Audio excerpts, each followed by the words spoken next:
Alhamdulillahi Rabbil Alameen wa salatu wa salam ala Sayyidina Mursaleen Nabiyina Muhammad wa ala alihi wa sahbihi ajma'in. Been asked this question a couple of times over the last couple of days as to the meaning of Ghuloo. One person was praised for the work they had done. So the questioner was asking, is it Ghuloo for us to praise them in a way, that could seem excessive? Another questioner asked, well, if we have birthdays where you single out one day to celebrate a person's birth, is that a form of Ghuloo, that you are specifying one day to celebrate the birth of that person? So this has been a recurring question recently. So here's the answer from our Shaykh Imam Ibn Baz rahimahullah.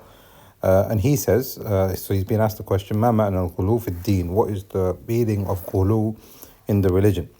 So he says, rahimahullah, al-Ghuloo fi ad-din az-ziyada. Ghuloo, excessiveness, is where you go beyond what is necessary, beyond an extra transgression in not saying what is factual. You've gone beyond that. So he gives us a linguistic definition. يقال غلط القدر إذا زادت, meaning the measurement has increased, and the word used for an increase of measurement here is ghulu. So the linguistic meaning of ghulu is ziyada, meaning where you have gone beyond the what is necessary. And this is something which is prohibited in our religion. So we have a hadith and we have an ayah. So the Messenger of Allah said, إِيَّاكُمْ وَالْغُلُو فِي الدِّينِ, I warn you and be careful of being excessiveness in your religion. Now, excessiveness here, as we will see inshallah later on, it can refer to your thoughts and your praise of other people, but it can also refer to your attitude towards the religion, where a person goes beyond what is necessary and what Allah subhanahu wa ta'ala has prescribed. So this is the meaning of إِيَّاكُمْ وَالْغُلُو فِي الدِّينِ. So then he says, sallallahu alayhi wa sallam, فَإِنَّمَا أَهْلَكَ مَنْ كَانَ قَبْلَكُمُ الْغُلُو فِي الدِّينِ. Surely those people that came from before you, they were destroyed because of the fact that they went into excessiveness into their religion. Who are these people that came from before? We have an ayah, Surah An-Nisa, ayah number 171. Ya Ahl al-Kitab, O people of the book, the Jews and the Christians. They went into excessiveness when it comes to their rabbis and their monks and their priests, and Isa ibn Maryam and Uzair and Maryam, alayhim salam jami'an. Ya Ahl al-Kitab, la taghlu fi dinikum. Allah subhanahu wa ta'ala is saying here, do not go into excessiveness into your religion. Ya'ni, he says to Shaykh, the meaning of this ayah, ya'ni la tazidu, meaning do not go beyond what Allah subhanahu wa ta'ala has legislated. And then the Shaykh gives us examples. So it is part of our iman to love the Anbiya and the Rusul, to love those people who are pious.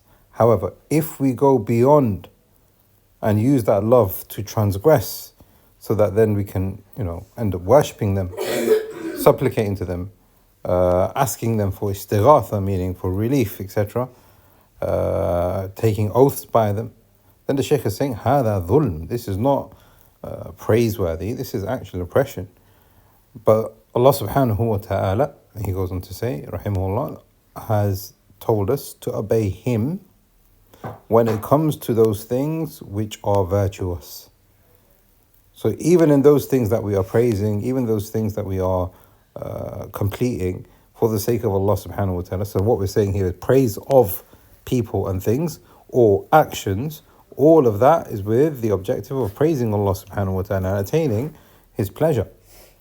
So the Shaykh is saying here, if a person was to exceed, then they are not attaining the pleasure of Allah. So if a person was to say, I love a Nabi, I love a pious person, etc., and they go into ghulu in that, then this is not attaining the obedience of Allah or the pleasure of Allah subhanahu wa ta'ala. And he gives examples here of going to graves and shrines, etc. So the Shaykh is saying here, as a conclusion, ghulu sometimes can be bid'ah, and ghulu tara yakun bid'ah, wa tara yakun shirka. Sometimes it can go so excessive that it goes to the level of shirk, that it becomes to the level of shirk.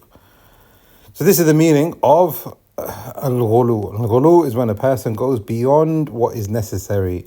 If the person is praising another person for their work, this is not ghulu, inshallah. If the person is celebrating a landmark, not necessarily saying a birthday, but a landmark, etc., this is not ghulu. Ghulu is where a person has got a status, and you know that person's status, but you go excessiveness over that. You transgress that status and you give them more than what is deserved. But also, like we said before, when it comes to people's actions, we know that Allah subhanahu wa ta'ala has prescribed certain things.